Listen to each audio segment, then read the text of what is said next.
Good morning friends. তো সকাল সকাল আমি স্নান করে গপু সেবা দিতে চলে এসেছি। শুধু গপু নয়, আমার যেসব ঠাকুর আমি বাড়িতে পুজো করি, নিত্য পুজো, সেই পুজো করতে চলে এসেছি।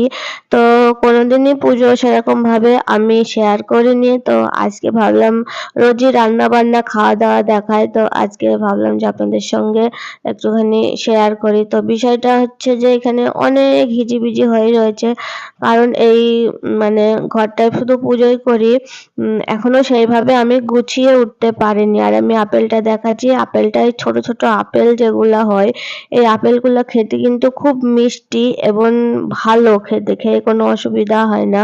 তো সেই জন্য এই আপেলগুলা ছিল কটা, অল্প 3-4টে নিয়ে আসি। আর মানে লেবু খাওয়া মনে হয় মানে কি বলবো, যেগুলো ওই 50 টাকায় অনেকগুলো দেয়, সেটা আপাতত প্রায় বন্ধের মধ্যে। আসলে একটু গরমের ভাব চলে এসেছে, তো এখন লেবু ভালো হবে না। একদম ভালো লেবু কিনতে হলে এক একটা 10 টাকা 12 টাকা সেইগুলো হবে, তাছাড়া হবে না।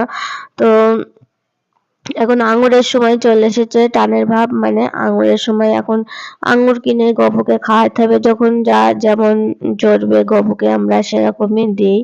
তো গপু সেরকম দিই বলতে, গপু তো বেশি দিন আসেনি, 2-3 মাস রয়েছে। তো ভেবেছিলাম গপুকে একটুখানি পিঠে করে দেব, কড়াই টড়াই নিয়ে এসেছিলাম। তো পিঠেটা আমার কাছে একদমই হয় না, আমি পারি না। তো সেই জন্যে প্রথমে ভেবেছিলাম গপুকে দিয়ে তারপরে খাবো, কিন্তু সেটা তো হলো না। আগে আমি ভাবলাম যে আমাদের জন্যই করে আগে দেখি হয় কিনা। তো যা বলবো, করেছিলাম 2 রকম পিঠে, কিন্তু একটাও হয়নি, আমি পারিনি। তো সেই জন্য আর করিনি। তো যে ময়দাটা, মানে ময়দা না চালের গুঁড়ো ছিল, সেটা শাশুড়ির কাছে পাঠিয়ে দিলাম যে করে আমাকে পাঠিয়ে দিও। তো সেই